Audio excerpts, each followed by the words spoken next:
En la antigüedad el viajar para muchos era un gran problema. Para trasladarse de un lado a otro era necesario caminar interminables senderos por meses e incluso años. Gracias al avance tecnológico y el desarrollo de la humanidad, hoy viajar es una enorme satisfacción. Tenemos trenes, aviones e incluso hermosos cruceros para descubrir nuevas tierras.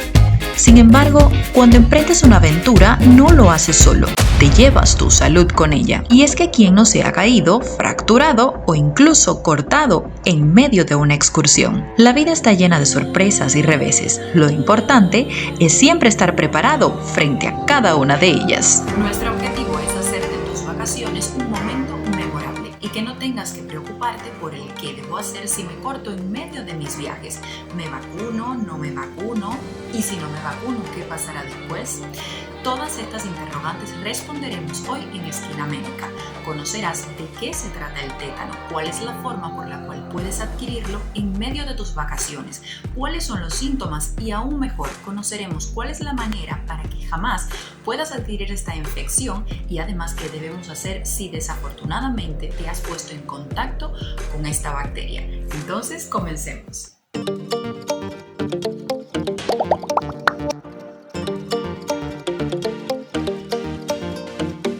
Creo que todos cuando estamos viajando y de pronto nos cortamos accidentalmente, lo primero que nos viene a la cabeza es el tétanos.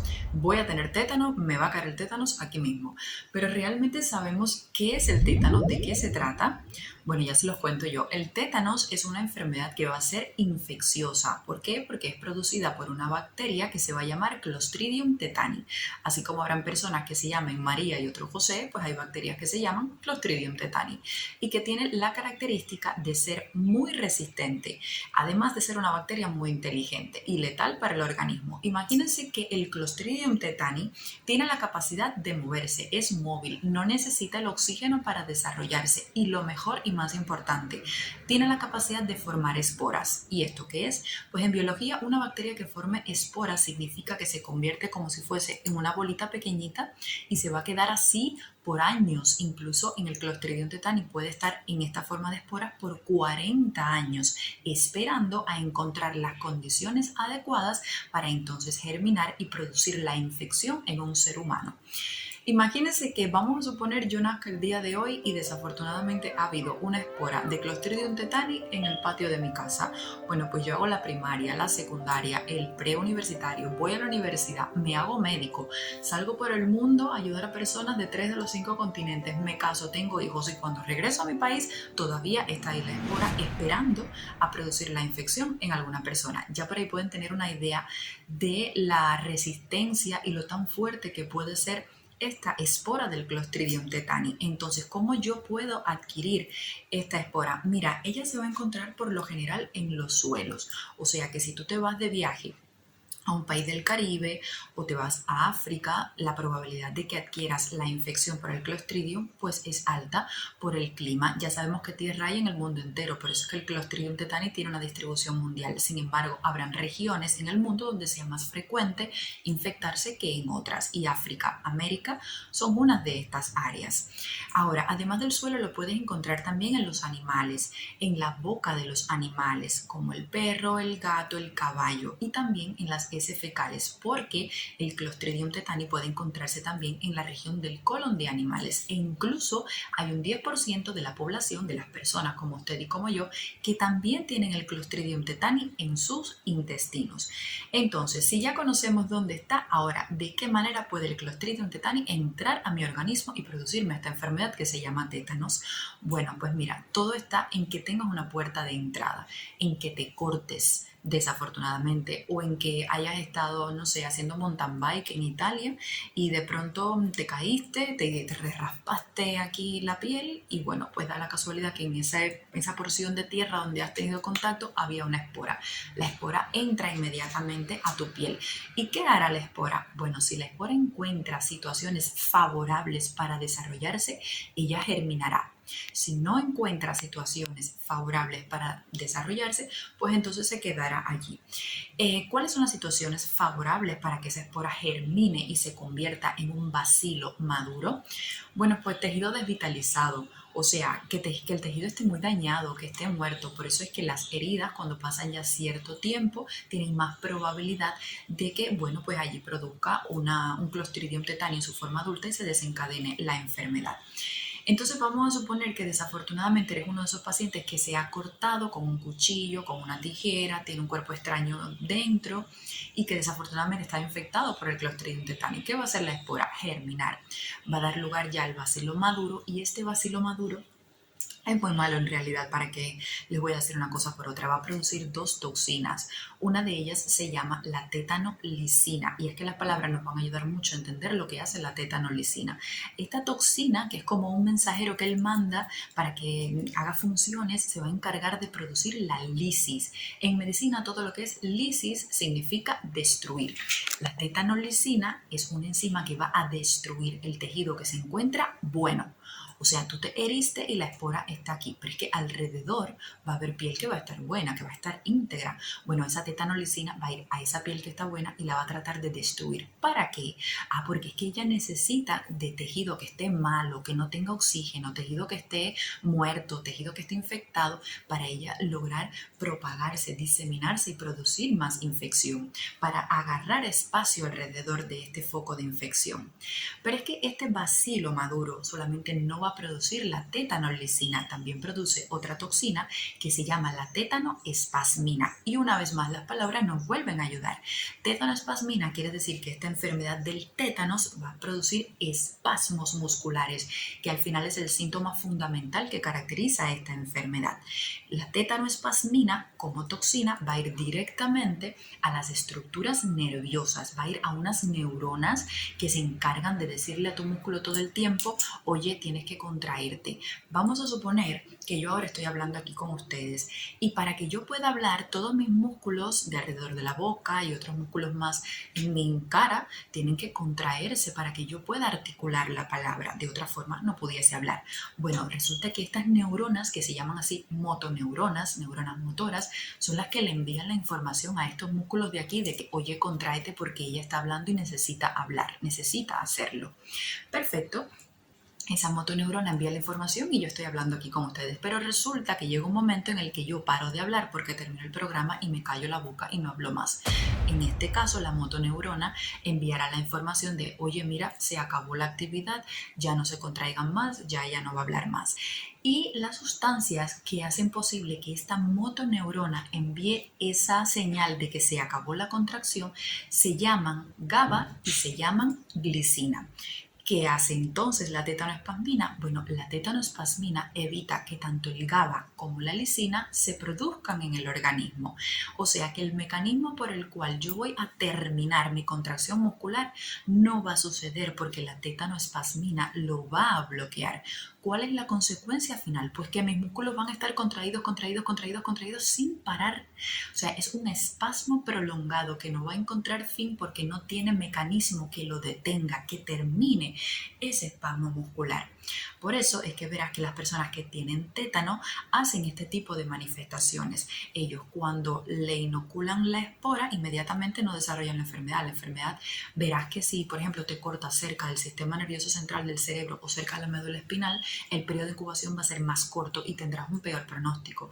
Pero las manifestaciones pueden empezar y la enfermedad puede empezar incluso meses después que te hayas cortado, porque tiene un periodo de incubación variable que puede ir de tan corto como un día a tan largo como meses. Lo que sí te puedo decir es que el síntoma fundamental van a ser los espasmos musculares, que al principio el paciente va a sentir como una debilidad muscular, como dolores musculares, que es lo que se llama mialgia, puede sentir cansancio y progresivamente van a aparecer entonces estos espasmos fuertes que son muy dolorosos y realmente es traumático para el paciente porque jamás van a perder la conciencia. Todo lo que suceda con un paciente con tétanos, desafortunadamente, él lo va a vivir y su psiquis lo va a recepcionar. Él va a estar consciente todo el tiempo, a menos que se le ponga un sedante. Entonces, decirte que el tétano va a tener 4 formas de manifestarse. Hoy te voy a hablar solamente de la forma más frecuente, que desafortunadamente es la más grave y es la que le da a los viajeros por lo general. Pero antes de llegar aquí te quiero decir que hay 4, como te dije. Estaría el tétanos neonatal, que es el que le aparece a los bebecitos, los menores de 28 días. Esto está en relación con, bueno, pues con poca higiene cuando el bebé nació, que le cortan el cordón umbilical al bebé con una tijera o con algún instrumento que no estaba limpio y que estaba infectado con las esporas, y bueno, por ahí mismo se introduce y produce el tétanos neonatal, que para serle franca es letal. La mayor parte de los bebecitos fallecen, pero bueno, y los que logran sobrevivir tendrán retrasos después en el desarrollo y su crecimiento. Está también el tétano cefálico. Mira, este sí es importante porque si tienes una, en medio de tus viajes, te haces una cortada en la cabeza o a áreas que me ocupen cabeza y cuello, puedes desarrollar este tipo de tétano cefálico. Que bueno, las contracciones musculares, los espasmos estarían aquí a nivel de la cabeza, a nivel del cuello, y bueno, puede ser que este tétano que está cefálico y muy localizado aquí pueda terminar en el tipo de tétano más frecuente, que es el tétanos generalizado. El tercer tipo de tétano es el que te he dicho, el tétano localizado. Te cortaste aquí en el brazo y dio la casualidad, corriste con la buena suerte que la espora nada más produjo la infección aquí. La infección te va a dar manifestaciones de espasmos musculares aquí localizados y ya está. Este realmente tiene buen pronóstico, pero ojo, porque puede convertirse en el tipo de tétanos más frecuente y más grave, que es el tétanos generalizado. Aquí, decirte que los primeros 3 días de que empiezan los espasmos es la fase crítica de la enfermedad. Por lo general, los pacientes fallecen en estos primeros días, de hecho en la primera semana. ¿Por qué? Porque imagínate que todos tus músculos, desde la cabeza hasta los pies, van a empezar a hacer unos espasmos, se empiezan a contraer y no relajan, y unas contracciones muy dolorosas. Y uno de estos músculos son los que están aquí en la región del tórax, son los músculos respiratorios. Mira, para que tú logres ingresar oxígeno a tus pulmones y que luego se lleve al resto del organismo, es necesario que tu tórax, tu cavidad torácica, aquí esta, haga este movimiento. Se abra, se cierre, se abra, se cierre. Yo inspiro, meto oxígeno y después expiro, lo saco. Esto es como una bomba. Bueno, si yo tengo mis músculos de aquí, los del tórax, contraídos, fuertes, imposible que tú puedas ingresar oxígeno como lo haces normalmente, porque es que tienes un patrón restrictivo. Esto es una lucha entre dos. Tú tratando de meter oxígeno y tu músculo de aquí apretando para adentro, apretando para adentro. No puedes ingresar el aire. De hecho, la mayor parte de los pacientes en estas primeras etapas mueren de insuficiencia respiratoria, porque no pueden ingresar la cantidad de aire que necesita el organismo. Y además no se puede eliminar el carbónico, el dióxido de carbono que tus tejidos produjeron en el metabolismo. Entonces empezamos a retener dióxido de carbono dentro y no empezamos a ingresar la cantidad de oxígeno que necesitamos, y esto trae consigo que el paciente pues desarrolle la insuficiencia respiratoria. Otra cosa que pasa, se cierran los músculos aquí, se te cierra la región de la laringe, fenómeno obstructivo, no me pasa el aire para adentro. O sea que realmente el sistema respiratorio es uno de los que más se afecta y suele ser la causa de fallecimiento en las primeras etapas de las manifestaciones del tétano. ¿Qué otra manifestación puede tener el paciente? Mira, puede tener trismo. El trismo es que el músculo macetero, que es este músculo que tenemos aquí, que es cuadrado, es bien fuerte, de hecho se dice que pueden hasta cargar 90 kilos de peso. Bueno, pues estos músculos se hacen espasmos, se contraen fuerte y el paciente no puede, aunque quiera, abrir la boca, se mantiene cerrada la boca. ¿Qué otro síntoma puede aparecer? Bueno, mira, puede aparecer una manifestación que nosotros en medicina le conocemos como risa sardónica, y te lo voy a dejar aquí. Esto no es que el paciente esté de lo más contento, esto es que el paciente ha tenido un espasmo de los músculos faciales, los músculos risorios, y entonces tiene esta imagen que estás mirando. Es un espasmo facial. También pueden desarrollar opistótonos, que es esta otra imagen que te voy a estar dejando. Es realmente bastante impresionante de ver, porque, le repito, el paciente ahí donde lo ven está sintiendo un dolor inmenso, todo su cuerpo está contraído, sus músculos están liberando sustancias debido a esa contracción mantenida que pueden afectar el riñón, y es realmente una situación crítica para el paciente. Decirte que todas estas manifestaciones pueden presentarse súbitamente. O sea, el paciente puede ser que haya estado en cama tranquilo y de momento empieza con estas contracciones. ¿Por qué? Porque mira, el cuerpo se convierte como si fuese en una bomba. El cuerpo va a estar allí esperando a que haya el más mínimo estímulo, lo mismo sea visual, que sea táctil, que sea auditivo, o sea, si hay bulla, si hay mucha luz, si el paciente lo tocan, todo esto puede desencadenar todas estas manifestaciones, todos estos espasmos musculares. Por eso estos pacientes se manejan en unidad de cuidados intensivos, se aíslan totalmente del resto de pacientes, se le pone en un área donde la luz es tenue, donde no hay ruido.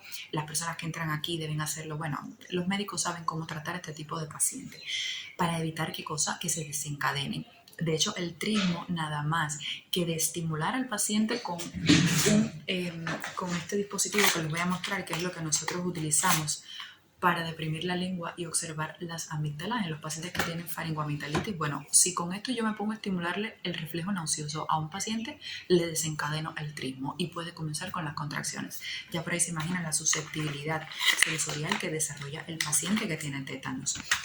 Entonces, el paciente si logra pasar esta etapa de espasmos musculares, que bueno, pasarían la primera semana desarrollando los espasmos, por ahí por el 10º día ya empieza a disminuir la intensidad de los espasmos.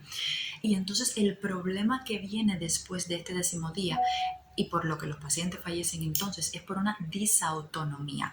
¿Qué quiere decir esto?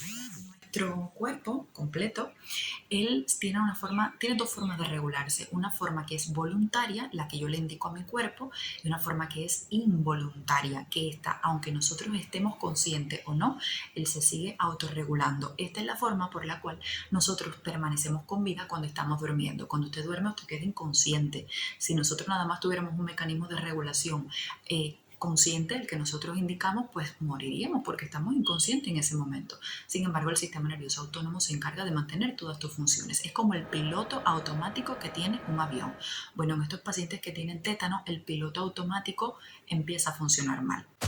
Y de pronto, cuando ya estos pacientes se cree que ya uno está mejorando, empiezan a subirle mucho la presión, les sube mucho la temperatura, fiebres de 40, empiezan a sudar, se deshidratan, las arterias empiezan a contraer cuando no debería, la presión sube mucho más, empiezan con arritmias cardíacas, riesgo de que desprendan un émbolo en este caso. O sea, hay una disautonomía, el cuerpo como que se desregula. Y realmente es una situación también muy crítica para el paciente y para el pronóstico del paciente.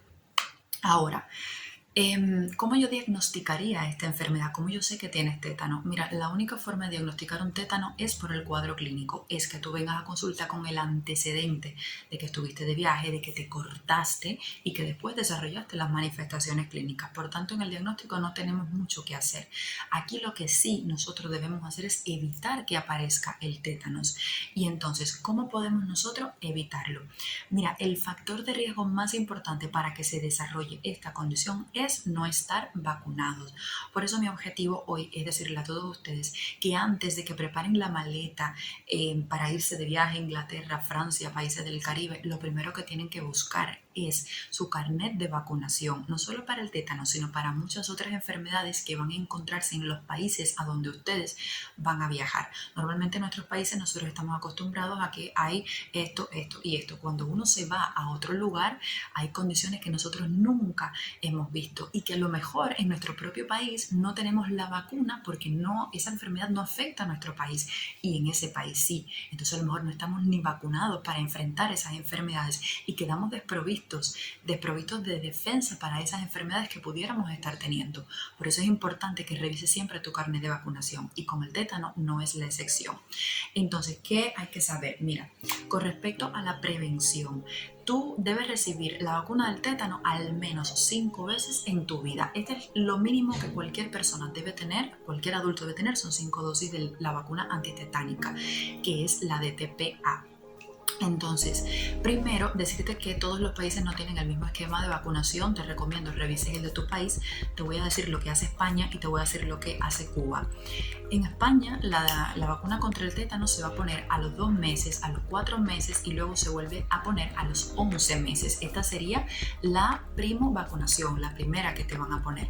Luego, cuando los niños crecen y van a la escuela primaria, cuando tienen 6 años, se les reactiva, se les pone una dosis de recuerdo y luego cuando ya están en noveno grado, que ya tienen, bueno, noveno grado no, 12 años, noveno grado en Cuba. En España a los 6 años y a los 12 años. Aquí se colocan, ya están puestas las 5 dosis. Y después ellos ponen a los 40 años una dosis de recuerdo y a los 60 años, 65, otra dosis de recuerdo. Este sería el esquema que utilizan en España: 2 meses, 4 meses, 11 meses y después a los 6 años y después a los 12 años. Recordamos a los 40 y recordamos a los 60. En Cuba no es así, es un esquema totalmente diferente. De hecho, cuando yo estudiaba medicina, lo que nuestros profesores nos enseñaron en medicina de familia fue que cuando se le ponía la última dosis, que en Cuba la última dosis se pone en noveno grado, se pone cuando tenemos 14 años. A partir de aquí había que reactivar cada 10 años religiosamente, y cuando llegaran a los 60 años entonces se empezaba a poner cada 5 años. Esta era la forma correcta en la que en mi país ahora mismo se debe estar poniendo la vacuna contra el tétanos. Ahora, vamos a suponer, otra cosa que quiero que sepas: hay dos tipos de inmunizarte. Está la inmunización activa, que es esta de la vacuna, en la cual yo te pongo esa DPT y tu cuerpo va a empezar a crear anticuerpos. O sea, tu cuerpo va a reconocer esa tetanoespasmina que ha sido inactivada en la vacuna y va a empezar a producir anticuerpos. A través de esta conexión que tú vas a tener con esa vacuna, cuando tú te vuelvas a exponer en un futuro, te vas a Madagascar, te vas a montar bicicleta a Madagascar y da la casualidad que allá te encontraste con el Clostridium tetani, bueno, tu cuerpo va a recordar perfectamente lo que es el Clostridium tetani, y nada más que entre esa espora a tu cuerpo, ya tu cuerpo va a mandar el arsenal de anticuerpos que ha creado muy bien, porque ha hecho inmunidad activa para destruir ese Clostridium tetani y no vas a desarrollar la enfermedad, felizmente. Entonces hay otra forma de inmunidad, que es la inmunidad pasiva, que esto es: no te habías vacunado en tu país por la razón que sea, llegaste a Madagascar a hacer mountain bike y cuando te infectaste por el Clostridium tetani, te preguntan: oye, ¿tú te vacunaste? No, yo no sé nada de esto, yo no me he vacunado. Hay que ponerte inmediatamente la inmunoglobulina. Es una inmunoglobulina, es ponerte el anticuerpo directamente para que te proteja ya, porque no tenemos tiempo de que tu cuerpo empiece a generar anticuerpos, hay que ponértelos ahora mismo. Y entonces me dirás: caramba, pero ¿por qué no me hacen esto desde el inicio? Porque es que la inmunoglobulina solamente te va a proteger por 4 semanas. Después de 4 semanas a tu cuerpo se le va a olvidar completamente de que tuvo Clostridium tetani, y si te vuelves a exponer no va a crear ningún anticuerpo ni va a tener forma de defenderse. Por eso es que la inmunoglobulina solo se utilizará en situaciones de emergencia y situaciones específicas, como por ejemplo que tú seas un paciente VIH, siempre te pondrán la inmunoglobulina, o que seas un paciente que use drogas intravenosa. Aquí siempre hay que ponerte la inmunoglobulina cada vez que te cortes o que tengas cualquier tipo de herida, por las altas probabilidades que tienes de desarrollar el tétanos. También, por ejemplo, si te fuiste de vacaciones en un paciente normal y te cortaste y han pasado 24 horas y esa herida estaba sucia, tenía tierra, estaba como, se veían restos de material de tierra, de hierba y todo esto, también hay que ponértelo. Pesas más de 90 kilos, eres un obeso, eres un diabético, tienes una enfermedad que te causa inmunosupresión, a todas estas personas siempre se le va a poner la inmunoglobulina. 250 unidades internacionales intramuscular, y en algunos casos se podrán utilizar 500.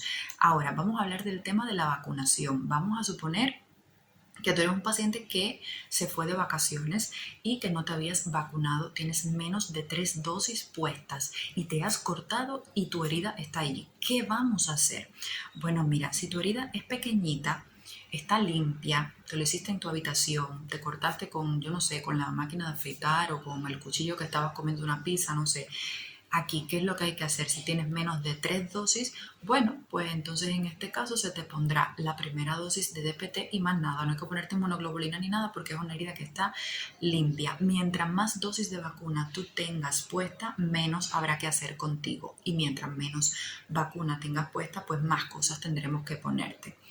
Ahora, si eres ese paciente que, por ejemplo, tiene de 3 a 4 dosis puestas de la vacuna y te hiciste una herida y esa herida está sucia y la última dosis te la pusiste hace más de 5 años, aquí hay que ponerte la vacuna inmediatamente. Y como es una herida sucia, hay que ponerte la inmunoglobulina inmediatamente. O si eres un paciente que tiene las 5 dosis puestas de la vacuna, perfecto, muy bien, pero llegaste allá a Madagascar y te cortaste y tienes una herida que es tetanígena, o sea que se ve que puedes producir un tétano, aquí hay que volverte a vacunar, sí, y hay que además ponerte la inmunoglobulina. Realmente aquí hay muchísimos casos de pacientes. Si tú no eres ninguno de estos 3 que te he dicho, no hay ningún problema, me escribes abajo y yo te puedo orientar un poquito, porque realmente ponerme aquí a decir todos los posibles casos me va a tomar el programa entero y no es el objetivo. Entonces, esta es la forma en la que debemos proceder cuando nosotros nos exponemos al tétanos, ya estando o no vacunados. Entonces, las embarazadas, antes de terminar el programa, las embarazadas se vacunan todas entre las 27 y las 36 semanas.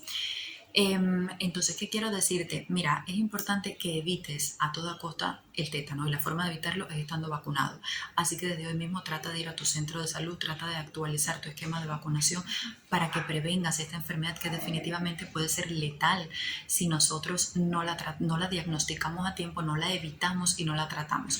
Decirte el tratamiento del tétano realmente no cumple mucho objetivo aquí porque son cosas médicas que, bueno, de hecho el paciente con tétano se va a la terapia intensiva directamente y allí, bueno, se le pondrán fármacos para tratar de disminuir los espasmos, utilizan el diazepam, el midazolam, el lorazepam, pueden utilizar hasta propofol, dantroleno, muchísimos otros fármacos para tratar de evitar que esa toxina libre se siga uniendo al sistema nervioso. Te van a poner la inmunoglobulina para tratar de evitar que se siga produciendo más toxina. Te pondrán antibióticos, de elección será el metronidazol.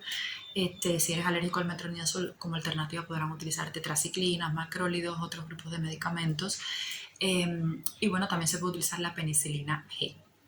Entonces esta sería la forma correcta en la que tratarán esta enfermedad. Decirte que si los pacientes logran sobrevivir al tétanos en un término de 8 semanas se van a recuperar completamente. Pero bueno, nuestro objetivo más allá de llegar a este momento es evitar que tengas esta infección por el tétanos. Entonces bueno, ya me voy a despedir, les mando mil besos, mil abrazos, cuídense muchísimo, nos vemos muy pronto, disfruten de sus viajes y no se olviden que así como ustedes, la salud también viaja. Chao, nos vemos pronto.